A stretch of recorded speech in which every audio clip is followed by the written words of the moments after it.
మరికొద్ది రోజుల్లో ప్రారంభం కానున్న ఐపీఎల్ టోర్నమెంట్ కోసం సన్నాహాలు మొదలయ్యాయి.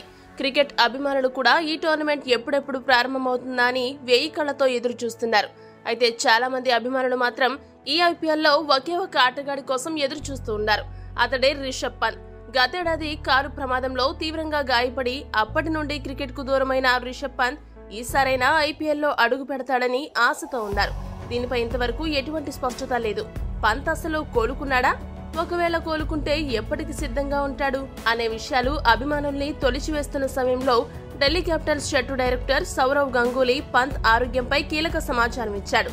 సౌరవ్ గంగూలీ మాట్లాడుతూ ఏమన్నాడంటే, మేము ఊహించిన దానికంటే కూడా పంత్ చాలా వేగంగా కోలుకున్నాడు. ప్రస్తుతం ఎన్సీఏ రిహాబిలిటేషన్ లో ఉన్న అతనికి ఎన్సీఏ మార్చి 5వ తేదీన అనుమతిచ్చే అవకాశం ఉంది.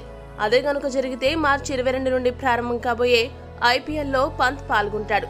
కానీ అతడు బ్యాటింగ్ లో మాత్రమే జట్టుకు సహకరిస్తాడు.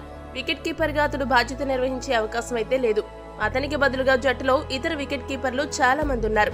ఏది ఏమైనా 5వ తారీఖున వచ్చిన అనుమతిని బట్టి జట్టులో ఏ పాత్ర పోషించాలనే దానిపై నిర్ణయం తీసుకుంటాం. అంతేకాకుండా ప్రాక్టీస్ లో అతడి ఆటను, ఫిట్నెస్ పరిస్థితిని పరిశీలించి ప్రతి మ్యాచ్ కు ముందు వచ్చే రిపోర్ట్స్ ఆధారంగా అతడిని ఎలా ఆడించాలి అనే దానిపై స్పష్టత వస్తుంది. ఇక టీమిండియాకు పంత్ ఇప్పుడే ఎంట్రీ ఇవ్వడం కష్టం. భారత జట్టులోకి వెళ్లడానికి మరో 4 నెలల సమయం పట్టొచ్చని గంగూలీ చెప్పుకొచ్చాడు.